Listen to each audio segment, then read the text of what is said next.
Hello everyone, I'm Brian. Today I'm reacting to Why We Become Miserable, Swami Anubhavananda. Anubhavananda. So, why do we become miserable? My thoughts on that is because a couple of things maybe.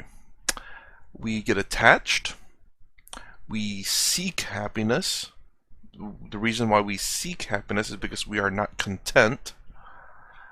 So when you seek for something and you don't get it, you become unhappy, miserable.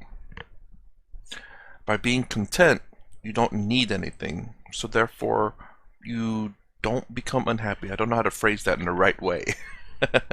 when you're not when you're not needing to be happy, you can be content, therefore not miserable. Because there's nothing that you need, therefore nothing that can make you miserable. And being attached to things, of course, because being attached to things doesn't automatically make you miserable, but when those things are lost or gone, that's when it becomes miserable, I believe. I don't know if there's something that you can be attached to and have it and become miserable. Maybe if it doesn't work, I suppose. Like if whatever you're attached to doesn't work the way it's supposed to, that too, I suppose. You get attached to a pen, you start writing, and it runs out of ink, you're like, oh my gosh. Anyways, let's get started. You don't think when it is not required. This is how we make our life complicated. Don't think. See, friends. And the thinking is because our mind is not disciplined. We unnecessarily think. In one of the colleges, after my lecture was over, I was, sometime play with my beard. So one girl told me, Swamiji, one question. I said, I don't like you playing with your beard. I said, it is your problem. It's not my problem. See, don't go beyond the limits in your life. Beyond the limits. Then you will see, you will be never short of time. And one more thing I'll tell you. Oh, good. Beyond the limits of your... Wait, hold on. What does it mean by that? Then you will see, you will be never short. Sorry. See, don't go beyond the limits in your life. Beyond the limits in your life. Okay, I think I get it. For example, if you want to beat the world record of the 100-meter dash, if your limitation because of your whatever it may be, your genetics, you will never ever beat that. You're attempting to go over the limits of your life. Maybe is that what he means by that? That's what it seems like physical limitation, intellectual limitation, maybe emotional limitation. I don't know, but just materialistic limitation. Don't go beyond that. But I guess you won't know what your limitations are until you try. But again, no issues with you trying your limits, but be mindful of them. That's all. Just know where your limits at. Try not to be, try not to expect too much of your limitation, I suppose. Then you will see, you will be never short of time. And one more thing I'll tell you, most important thing. We become miserable, life becomes complicated when we are not able to handle time that is available to our disposal. Why old people get into depression? And why the children don't get into depression? Think. Old people get into depression because they have to live 24 hours, nothing to do. So they don't suffer from shortage of time, they suffer from excess of time. And when they are unable to manage their own time in their life, then they start bothering youngsters in the family. See? In every family this is the same story. Youngsters, they sleep up to 9, 10 o'clock. They don't care. And oldies always will have this thing. Why these children are sleeping so late? They should wake up early in the morning. Now this old man has no problem to get up in the morning because whole night he didn't sleep. Then get involved in somebody else's life. Friends, keep yourself so busy and occupied that you should not have time even to die. Interesting way of saying that. I mean, I would say there are. You can do that. But again, being content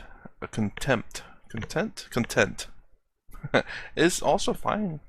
This goes with Sadhguru's teachings, as in just being happy with where you're at. Again, not everyone can do that, of course. And then if you're the kind of person who can't just sit there and be happy, maybe do something, which is what he's trying to teach. Well, teach, but to what he's teaching, I suppose, or saying. There are some people out there like that. They're high energy, but they tend to be young, though. I don't know if any old. Well, most old people are not high energy anymore. They tend to be laissez-faire. They tend to be chill and not want to do much and just enjoy themselves. But there are a few exceptional old people, I guess, that are still high energy at an older age.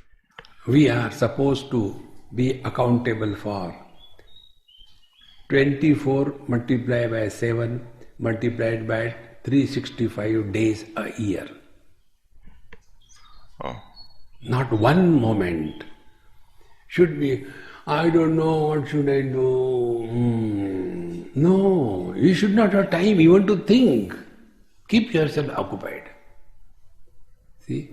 Then slowly you develop a faculty. And that faculty is, you will remain always available to whatever you are supposed to get involved. See? Everything we do only by mind. Hands and legs are just instruments. See? A faculty. Faculty. And that faculty is, you will remain always available to whatever you are supposed to get involved. That's kind of a contradiction, at least from my understanding. If you're always so busy, when you're busy doing something, how can you always remain available? Or does he mean remain busy by doing nonsensical things, and that when you're supposed to do something, you're available? That you can drop those nonsensical things to do what's more important? Always remain always available to what you are supposed to get involved. I'm not sure about this one. I don't know how to think about it other than the fact that, he says to always be busy, don't have time to think. That's not my preference. My preference is to enjoy what you're doing, whether it's busy or sleeping or just laying out in the sun or, doing certain works that needs to be done. And, not necessarily always being busy.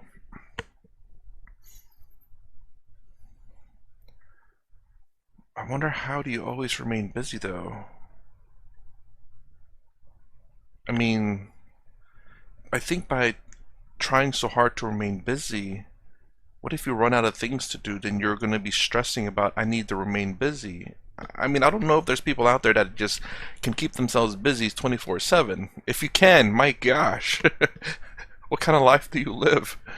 But again, if this is the kind of person you are, high energy, that you always want to stay busy, 100% for you right here. For me, not necessarily. I find myself to try to be efficient, I think. Well, I'm actually very inefficient. I try to do things smart. I quote that, very, very quotation on that one, meaning that as clearly you can see, there's many editings and so many hours in the editing room for these videos because they're mostly uncut. So I push record, watch the video one time through, make my reactions, and then boom, done.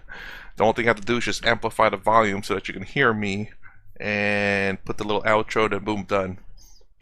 So I try to be efficient, not to make things so fancy or anything like that.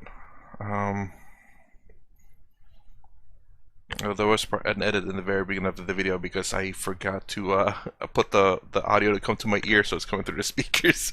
But yeah. So, anyways, let me know. Is this the kind of person you are that always want to remain busy, or are you the kind of person that, you know what, you can sit down and just breathe the air and enjoy it, well, and not suffer from not doing something? I suppose that's for me.